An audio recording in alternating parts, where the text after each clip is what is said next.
Welcome to Asia Pacific Defence Reporter, your go-to source for cutting-edge security insights in the region. Get ready for rapid-fire analysis and commentary from the Asia Pacific with your host, Kim Bergman. Hello and welcome back. We've got a fair bit of stuff to get through today, so I'm going to get stuck right into it. And the first thing is, last Thursday, the 29th, I attended a launch of a policy document called the Defence Industry Development Strategy, done by Defence Industry Minister Conroy. And page 11 of that document refers to a barrier to entry into the defence market, particularly of smaller companies, as being security concerns about the release of information about defence projects. Now, that also happens to be a long-standing complaint of the media. It's something that I've referred to repeatedly. Now, when I had the chance to ask the Minister about this, and the transcript is online, he provided some very new information. He said that when it comes to the releasability of information, that is based on advice that the government receives from the security services. Now, this is brand new information for me. I had assumed up until now it was just the pig-headedness of ministers and their staff and maybe some senior bureaucrats, but to find out that Australia's security establishment is now providing advice on what can and can't go to the media and industry is another matter entirely. Now, I'll put a placeholder there. I'm going to come back to that because on the very same night, the head of the Australian Security Intelligence Organisation, ASIO, Mike Burgess, gave his annual threat assessment. This is, I believe, the 6th year in a row. Now, I thought originally that this was kind of a typical Canberra bubble thing, but the reporting of the event has gone national because it contained, amongst other things, the revelation that a former politician, unnamed, had been recruited by a foreign intelligence service and was basically a traitor to Australia. Now, I'm going to return to that because it's a very important point. However, what I found really disturbing, reading the reports and watching a little bit of this event on television, was the theatrical nature of it. Now, I've never been invited to one of these things, and nor do I expect to be, and especially I won't be after I finish this commentary, because I previously thought that what would happen was some sort of normal round table briefing. You know, you release a paper and then you answer questions to journalists.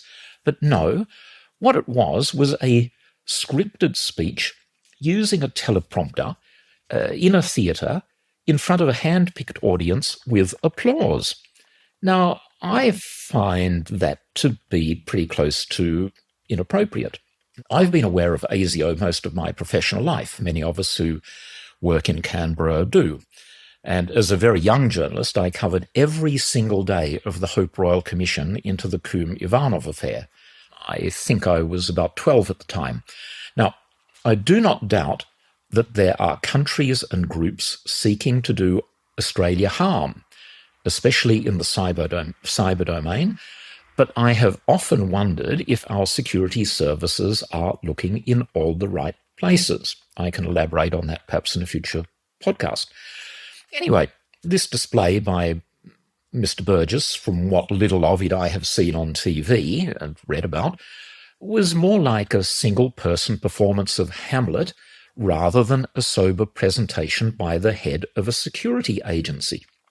And I really thought that it was out of place. It's not the role of the head of an agency, to put on a piece of performance art full of confected one-liners designed to generate applause and approval.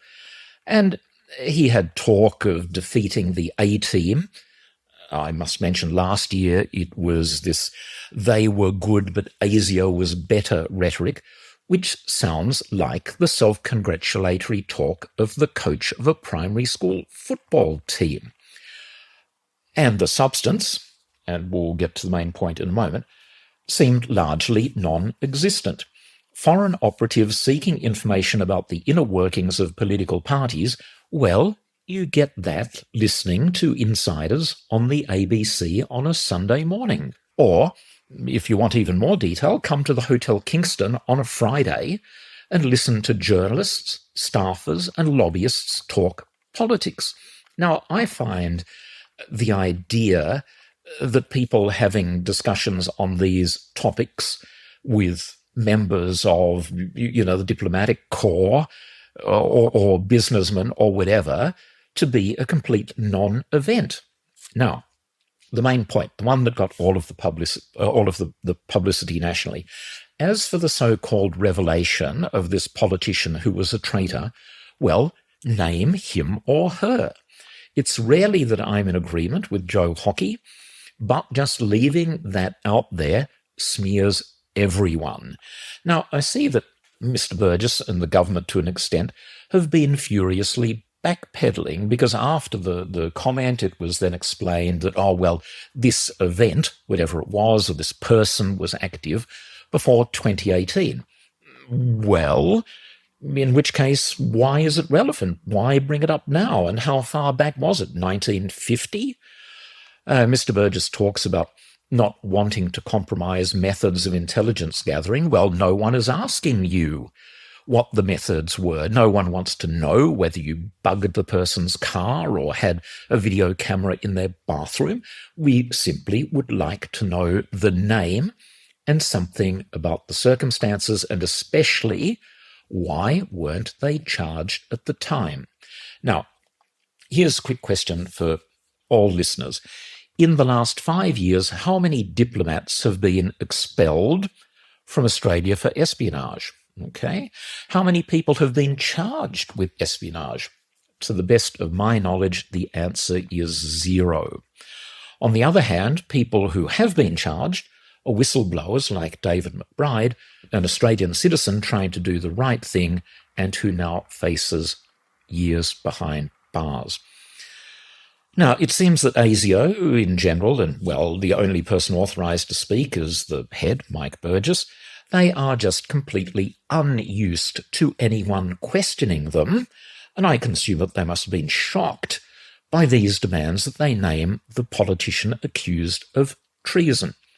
The fact that Mr. Burgess can't or won't leaves open the possibility that the story is either a complete fabrication designed to boost ASIO's budget or make them look tough, or at the very least it's a huge exaggeration. My bet is the latter. I bet that the origins were a relatively innocent series of comments by a politician to some diplomat that had been picked up and distorted and taken completely out of context. So I say to Mr. Burgess, I think you should either put up or shut up, and my bet is it's going to be a shut up, and I also bet he won't be doing this sort of thing again. And I also have to ask, where are my fellow journalists in all of this? A select handful were invited, but does anyone ask Burgess questions? Does anyone push back on this stuff? Or does everyone just sit there faithfully reporting these utterances word for word without any critical analysis of what they're hearing? Oh, and by the way, I looked for the speech, the assessment online, but it seems to have been removed. How Orwellian. Anyway, the bigger point is this. These same national security experts, who apparently from the same shadowy group advising Defence not to release any useful information to journalists, are presumably the same group of dimwits telling the government not to reopen our embassy in Kiev, the fact of which is a national disgrace and an international embarrassment. I've spoken about that before. There are about 50 countries in the contact group with Ukraine. Australia remains the only one that has not reopened our embassy in Kiev, and the government hides behind, we can't do it because the security services advise against. Now, which neatly takes us to a National Press Club address last Wednesday, which was one of the most moving and detailed presentations about the conflict in Ukraine that I think I've heard, certainly in Australia. They were from the ambassador, Vasyl Myroshnychenko, and the star of the show was a lady by the name of Katerina Guru. She is a member or a representative of the Ukrainian community groups in Australia. And both of them were very articulate, very moving. And for anyone interested in the Ukraine conflict, it is really worth listening to. It's only going to be about an hour out of your life. It's on YouTube. Really just go and check it out. And it was an impassioned appeal for Australia to do more. And I also, at that forum, had the opportunity to ask the ambassador a question, which was, given that Australians, and our army in particular, seems to have formed the view that Ukraine is some sort of, medieval society with a primitive economy, how is it possible to support modern Western military systems like Taipan helicopters? Now, he shot that down pretty quickly, pardon the pun, explaining, amongst other things, that Ukraine has about 300,000 software engineers, and some of them, even right now, are doing contract work for Australian companies such as Atlassian. And he also spoke about the technology base of the country, and he pointed out the bleeding obvious that current operations, including things like successfully downing Russian aircraft, the most advanced in their combat fleet, and Ukrainian drones sinking major combatants of the Russian Black Sea fleet, shows that Ukraine is more than capable of supporting and operating advanced systems.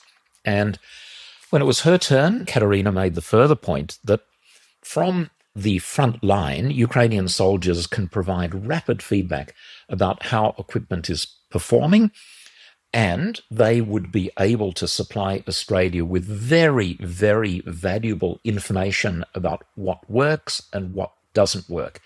And we would be getting all of that intelligence, or all of that operational evaluation, to use the technical term, absolutely for free.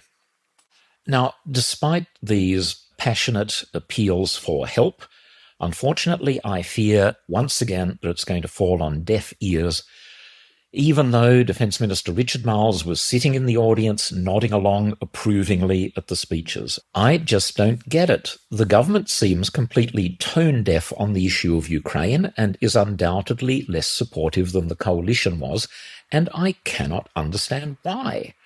Ukraine is fighting for its life. During all of World War II, 34,000 Australian soldiers died.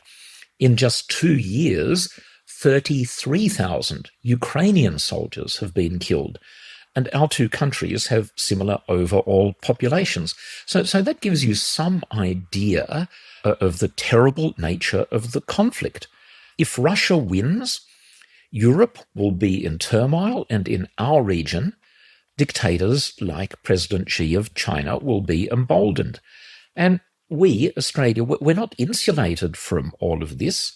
Now, if I were Vladimir Putin, in the middle of last year, when it became clear that the war would drag on, that his unprovoked invasion of Ukraine was a dismal failure, I would have called on Middle Eastern allies such as Iran and Syria to stir up as much trouble as possible to distract the West in general and the US in particular. And wow, has that worked brilliantly. Now, maybe the Middle East is in turmoil purely coincidentally, but I somehow doubt it. And as you know, I'm not a particular conspiracy theorist. Now, for Australia, it's just money. That's all. And not very much money into the bargain. No people are being killed. The equipment that Ukraine wants is stuff that our army no longer wants. And I just don't get why we don't give it to them.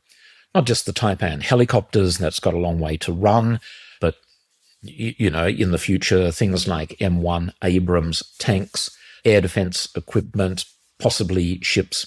And in the next edition of APDR, which should be online about now, I've had a bit to say about the relationship between the Department of Defence and Richard Marles, which seems to have gone from an initial situation of mutual admiration to something far more ambiguous, with reports that Marles is unhappy with the department and that they are equally unhappy with them. I can't comment directly on that. They seem to be true from what I know. And I wonder if the Taipan debacle might have something to do with that.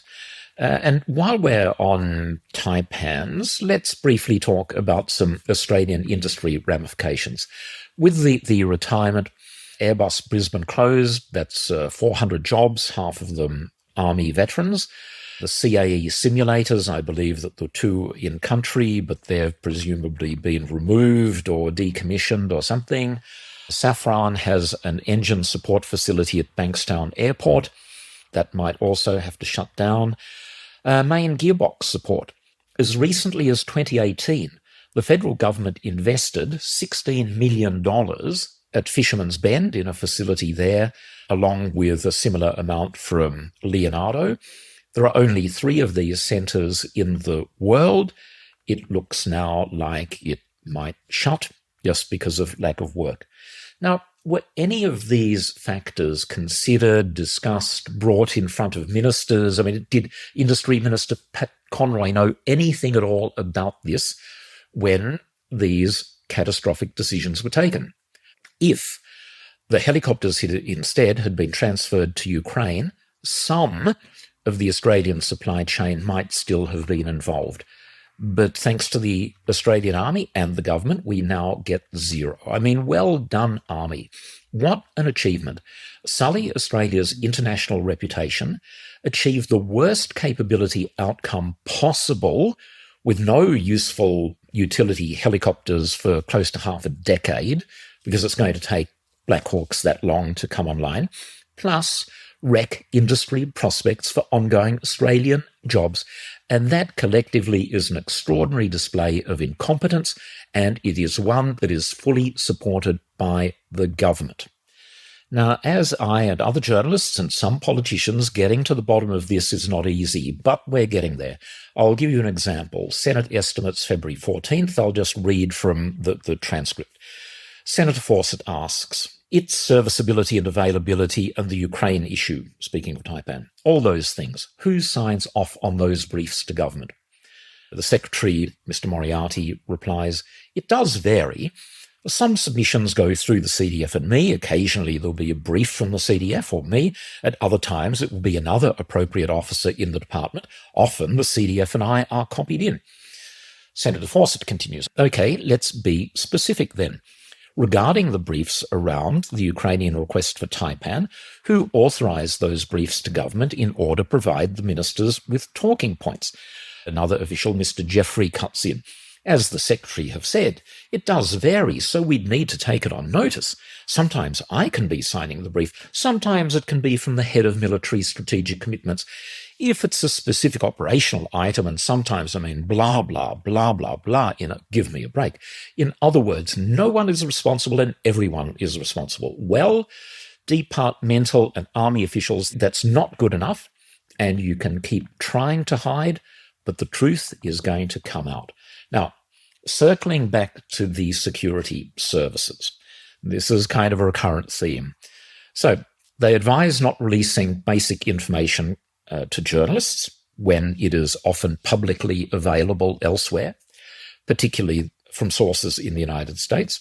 It's the same people advising the government not to reopen the Kiev embassy. Well, I say when you put all of that together, maybe it's time to have a review of those security services, or simply ignore their advice when it's patently ridiculous. They are hardly infallible, as Mr. Burgess has so amply demonstrated. Now, once again, I'm running out of time. I had been hoping to cover a little bit more to do with AUKUS, also Labour opinion polls and how national security is perceived. We will do that next week. As always, Thank you for listening, and goodbye for now. That's today's Asia-Pacific Defence Reporter. For more in-depth articles, expert opinions and exclusive interviews, visit AsiaPacificDefenceReporter.com. Stay informed, stay ahead. This is your source for all things defence. Until next time.